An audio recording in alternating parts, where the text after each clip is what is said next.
When you are stuck in a toxic environment, standard advice like just quit your job, set a hard boundary, or cut them out of your life immediately will not work for everyone, right? That sounds incredibly empowering on a screen. But in reality, you have bills to pay and a family to take care of. You cannot just walk out from the toxic person today because they might be your boss or a relative. So, what do you actually do when you are trapped with a toxic person and leaving them is simply not an option? Right now, you are surviving by acting like a sponge. You absorb their passive aggressive comments, their chaotic energy, and their anger. In psychology, this is called emotional enmeshment.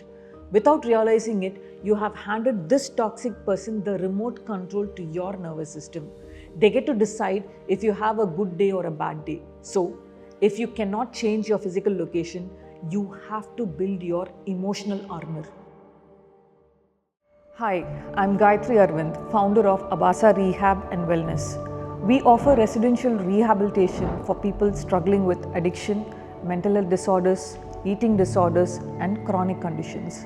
Over the past 6 years, we have helped over thousands of people reclaim their lives through personalized care.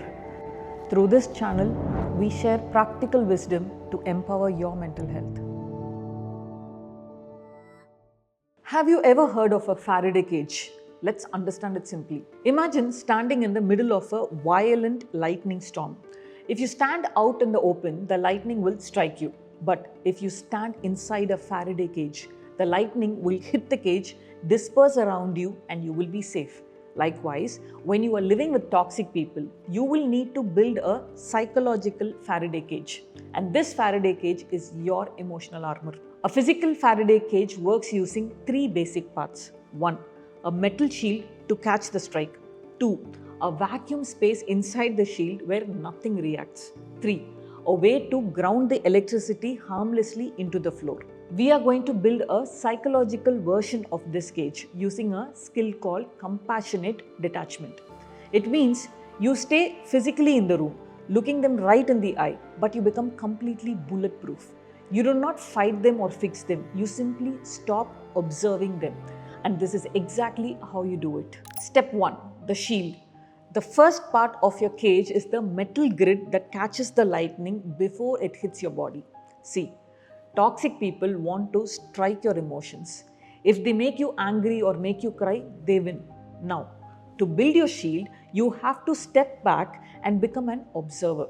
In psychology, this is called a self-distancing, a technique studied by neuroscientist Dr. Ethan Kross. What you have to do is, instead of acting like a victim in their drama, pretend you are a scientist studying a very strange, unpredictable animal. When they start yelling or being manipulative, change your internal dialogue. Do not think, why are they doing this to me? Instead, watch them and think, wow, look how out of control their nervous system is right now and how fascinating. Change your inner voice into a curious scientist. This tiny mental shift turns off your brain's threat center. By doing this, the lightning hits the shield and you are just safely observing the sparks. Step 2. The vacuum space. The second part of the Faraday cage is the empty space inside. Electricity needs something to connect with. If there is nothing inside, the energy just passes by. Likewise, when a toxic person tries to provoke you, they are throwing a rope waiting for you to pull back. Like for example, they might sigh and say, I guess I'll just have to do all the work myself. No one else around here seems to care. When they are saying this, they are actually begging you to grab the rope, get defensive, argue, and pick up the work. In this case, how do you defeat them? It is by creating a vacuum inside the cage. Actually, in therapy, it is known as the grey rock method. When they criticize you or try to start a fight, you do not defend yourself. You do not explain yourself. You look at them with a relaxed face and offer absolutely nothing. Or you just say things like, this is an interesting perspective, I will take that into consideration, or simply, okay. When you do that, you become perfectly polite but completely uninteresting.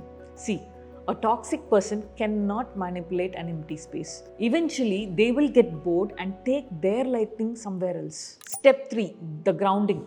The final part of the cage is the ground.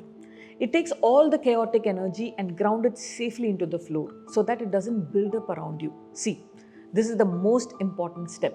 When you are forced to sit in a room with someone whose energy is suffocating, you need a physical way to ground their toxicity. And how do you do that? Close your eyes for a split second and visualize a thick, glowing, bulletproof glass standing right between you and them, where you can still see their mouth moving, you can still hear their words, but as their toxic energy hits the glass, imagine the glass is protecting you and the energy is sliding right into the floor.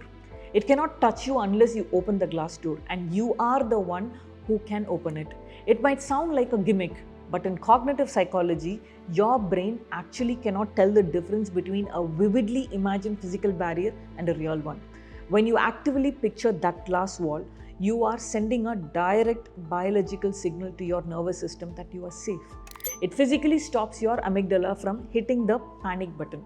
Instead of observing their stress into your own muscles and spiking your heart rate, this visualization will give your brain a literal image of their energy dropping away. In turn, it keeps your breathing calm, prevents your body from going into fight or flight mode, and roots you firmly into your physical space. You might not be able to quit your job today, you might not be able to move out tomorrow, but starting right now, you can decide that your inner peace is completely off limits.